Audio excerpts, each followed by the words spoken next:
तो बात करते हैं हम भारत की नदियों के बारे में। ठीक है, तो कौन सी नदी कहाँ से निकली है ये आपको ध्यान रखना है। इस तरह के प्रश्न आपके एग्जाम पूछे जाते हैं। तो स्टार्ट करते हैं हम आपके भारत की नदियाँ। ठीक है, तो इसमें क्या ध्यान रखना है आपको जैसे कि सिंधु। सिंधु आपको ध्यान रखना है, ये आपका ठीक है तिब्बत के मानसरोवर झील के पास वोखरचू जो है वहाँ से एक हिमनद से निकलती है। मतलब आपको ध्यान रखना है सिंधु कहाँ से निकलती है, तिब्बत में, तिब्बत से निकलती है। इस तरह से ही पूछ सकते हैं आपसे। अगर तिब्बत ना देखा तो आपको ध्यान रखना मानसरोवर झील के पास से निकलती है। अच्छा एग्जैक्ट पूछेगा तो आपको ध्यान रखना वोखरचू नाम का जो वोखरचू के पास एक हिमनद है वहाँ से ये निकलती है। ठीक है, तो आपको ध्यान मानसरोवर के वोखरचू के पास हिमनद से सिंधु नदी निकलती है।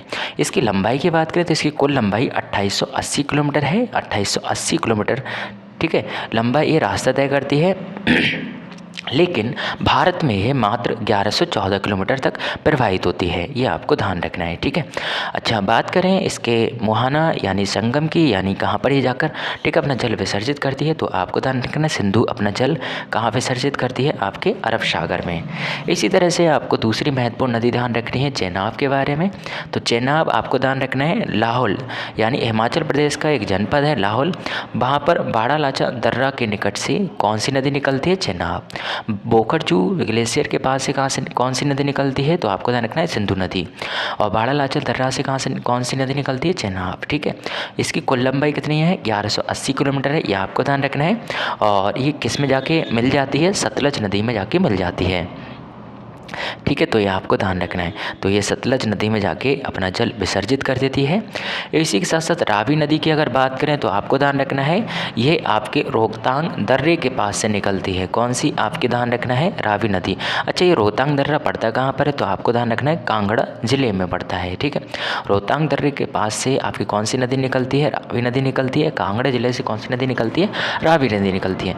इसकी कुल लंबाई की बात करें तो 725 किलोमीटर है और ये अपना जल किस में विसर्जित करती है, चेनाब में। आपको क्या ध्यान रखना है, सिंधु अरब सागर में जल विसर्जित करती है, वहीं आपको ध्यान रखना चेनाब आपकी सतलज में विसर्जित करती है, वहीं आपको ध्यान रखना है रावी आपका अपना जल चेनाब में विसर्जित करती है। ठीक है, इसी तरह से दूसरी आपको महत्वपूर्ण चीज़ क्या ध्यान रखनी है, दूसरी आपको झेलम नदी ध्यान रखनी है।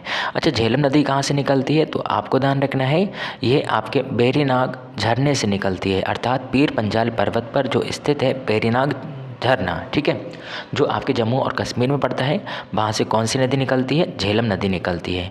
इसकी लंबाई कितनी है, 724 किलोमीटर है और ये भी अपना जल किसमें विसर्जित करती है, चेनाब नदी में।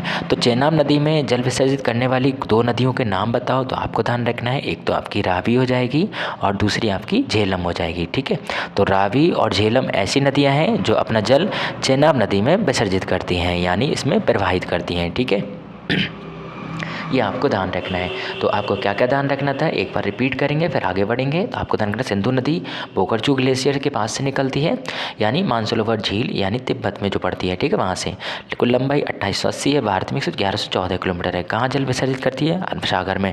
चेनाब नदी आपको ध्यान रखना है लाहौल जनपद से निकलती है, यानी बाड़ालाचा दर्रे के पास से निकलती है, बाड़ालाचा दर्रे के पास से निकलती है।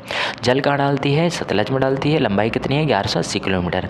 रावी नदी आपको ध्यान रखना है ये रोहतांग दर्रे के पास से निकलती है कांगड़ा जिले में और 725 किलोमीटर लंबाई है और चेनाब नदी में अपना जल विसर्जित करती है।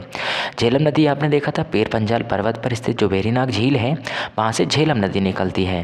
तो ये ध्यान रखना है ये भी जल अपना कहाँ विसर्जित करती है, आपके चेनाब में विसर्जित करती है। अब बात करते हैं आपके ब्यास नदी की। तो ब्यास नदी में आपको ध्यान रखना है रोहतांग दर्रे के पास से ये भी निकलती है और झेलम भी रोहतांग दर्रे के पास से निकलती है। आपको ध्यान रखना है जो आपकी रावी और ठीक है और आपका ब्यास ध्यान रखना है दोनों रोहतांग दर्रे के पास से निकलती हैं, लेकिन जो ब्यास है ये रोहतांग दर्रे के पास से ब्यास कुंड से निकलती है। ठीक है, 4000 मीटर की ऊंचाई पर 770 किलोमीटर लंबाई है इसकी और लंबाई आपको ना ध्यान रखो तब भी कोई दिक्कत नहीं है। आपको ध्यान रखना है ये कहाँ पर अपना जल विसर्जित करती है, तो आपको ध्यान रखना सतलज नदी में विसर्जित करती है और हरीके कहाँ पर करती है, हरीके के समीप विसर्जित करती है। ठीक है, हरीके कहाँ पड़ता है, कपूरथला में। ठीक है, तो पूछ सकता है इस तरह के राजस्थान की कपूरथला में कौन सी नदी अपना, ठीक है, आपको ध्यान रखना सतलज में जल विसर्जित करती है, तो ब्यास नदी करती है, ठीक है।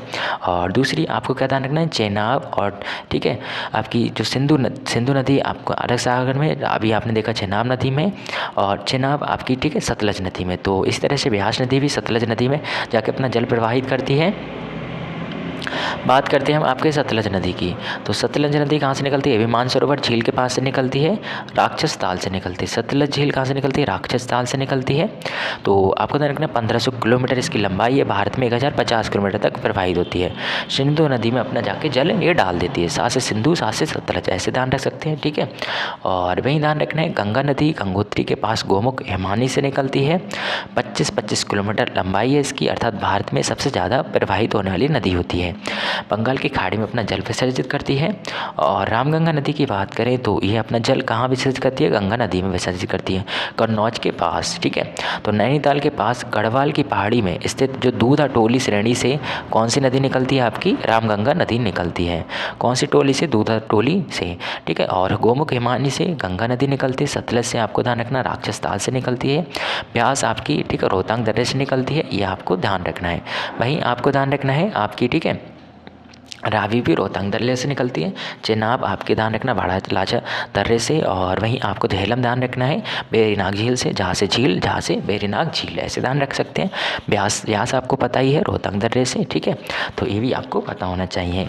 इसी के साथ साथ हम बात करते हैं आपके रामगंगा नैनीताल के पास गढ़वाल की पहाड़ी से निकलती है, दूधा टोली से, और अपना जल गंगा नदी में विसर्जित करती है। शारदा की अगर बात करें तो शारदा आपको ध्यान रखना है काली सरयू, ठीक है, आपको ध्यान रखना है तो कुमायूं हिमालय का मिलाम हिमनत से निकलती है। कौन सी, आपको ध्यान रखना है शारदा नदी, 596 किलोमीटर लंबाई है इसकी, और बहराम घाट के समीप घाघरा नदी में अपना जल विसर्जित कर देती है। तो घाघरा में कौन सी नदी जल डालती है, आपको ध्यान रखना है शारदा नदी। कोसी नदी आपको ध्यान रखना है ये गोसाई थान चोटी के उत्तर में निकलती है, और जल कहाँ डालती है, गंगा नदी में डालती है, ठीक है।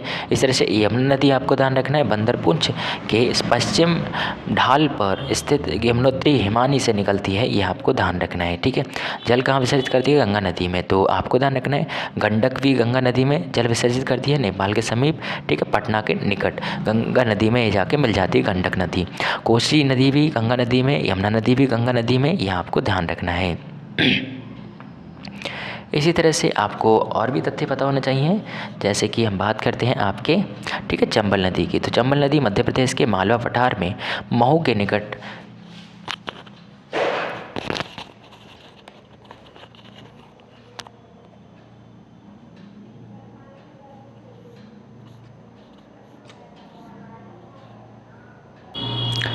इसी तरह से आपको चंबल नदी के बारे में ध्यान रखना है, मालवा पठार के महू के निकट से, ठीक है, चंबल नदी निकलती है, यमुना नदी में अपना जल विसर्जित करती है। बेतवा नदी की बात करें तो ये भी मध्य प्रदेश के रायसेन जिले के विंध्याचल पर्वत से निकलती है, यमुना नदी में अपना जल विसर्जित करती है, ठीक है। इस तरह से सोन नदी की अगर बात करें तो सोन नदी भी आपको ध्यान रखना है। सोन नदी कहाँ पर जल विसर्जित करती है, अमरकंटक की पहाड़ियों में निकलती है, और गंगा नदी में जल विसर्जित करती है। ब्रह्मपुत्र आपको ध्यान रखना है तिब्बत में मानसरोवर झील के निकट आंगसी हिमानी से निकलती है, और पद्मा नदी यानी बंगाल की खाड़ी में, ठीक है, अपना जल विसर्जित कर देती है। नर्मदा आपको ध्यान रखना विंध्याचल पर्वत श्रेणियों में स्थित अमरकंटक जो पठार है और खंभात की खाड़ी में जल विसर्जित करती है। ताप्ती आपको ध्यान रखना है बैतूल जिले के मुल्ताई से निकलती है, और सूरत के निकट खंभात की खाड़ी में जल डाल देती है।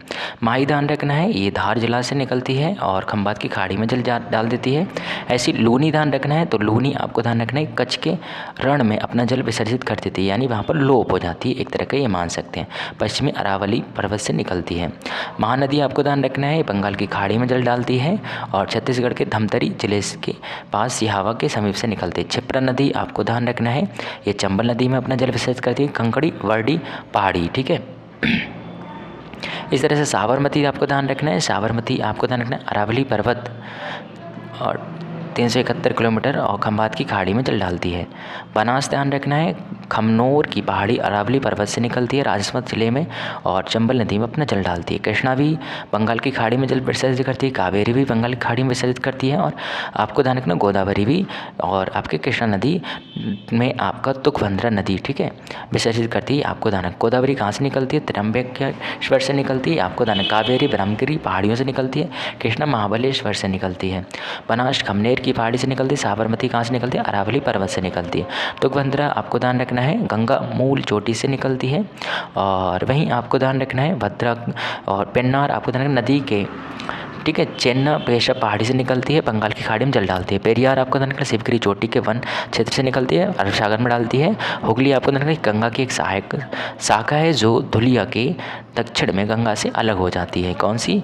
गंगा की बंगाल की खाड़ी में अपना जल डालती है।